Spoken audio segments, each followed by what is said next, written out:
ये कोई डॉक्टर अरविंद कुमार साहब हैं, एसपी नहीं। माननीय उच्च न्यायालय ने आपसे हलफनामा नहीं मांगा, तब तक के लिए क्या कहते हैं 111(2) के साक्ष्य आपके पास में थे। एक बार हलफनामा, व्यक्तिगत हलफनामा मांगा गया, वहां से 111(2) के साक्ष्य समाप्त हो गए। तो ये जो साक्ष्य मिटाए गए हैं, इसके लिए कौन जिम्मेवार होगा? आप ही के पास में साक्ष्य थे, साक्ष्य तो किसी और के पास से गए नहीं। एक्चुअल में ये जो भी सारी कार्रवाई है, हमारा बस यही एक रिक्वेस्ट है कि आप जो भी करिए प्रोसीजर के हिसाब से करिए, जो विधिक प्रक्रिया है उसके हिसाब से करिए।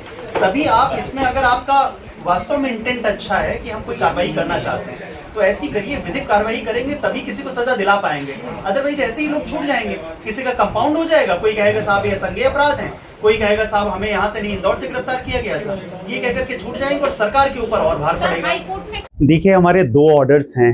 ये जो इन्होंने गैम्बलिंग एक्ट का मुकदमा जो लिखा है, इसमें ये 3 और 13 और उसके साथ साथ में जो बाकी की धाराएं लगा रखी हैं 111(2), ये तो आप बिल्कुल लगा भी नहीं सकते थे पहले।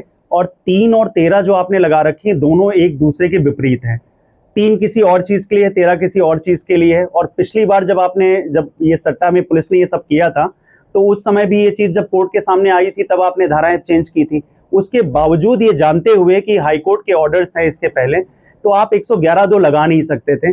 जैसे ही हाईकोर्ट ने इसमें पंकज राय की पिटीशन में ये एसपी साहब का हलफनामा मांगा इसमें, तब आपने वहां से हट करके आपने 112(2) लगा दी।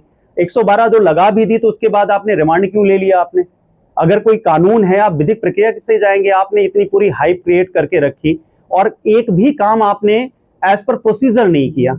जितना भी था, आपको जो धाराएं नहीं लगनी चाहिए थी, और इससे अल्टीमेटली पुलिस अगर गलतियां करेगी तो उसका लाभ अभियुक्त को मिलेगा। अगर आपका इंटेंशन यही चीज था कि सारी चीजें आपको सही ही करनी है, तो आप कम से कम वो धाराएं आप लगाते जिन धाराओं में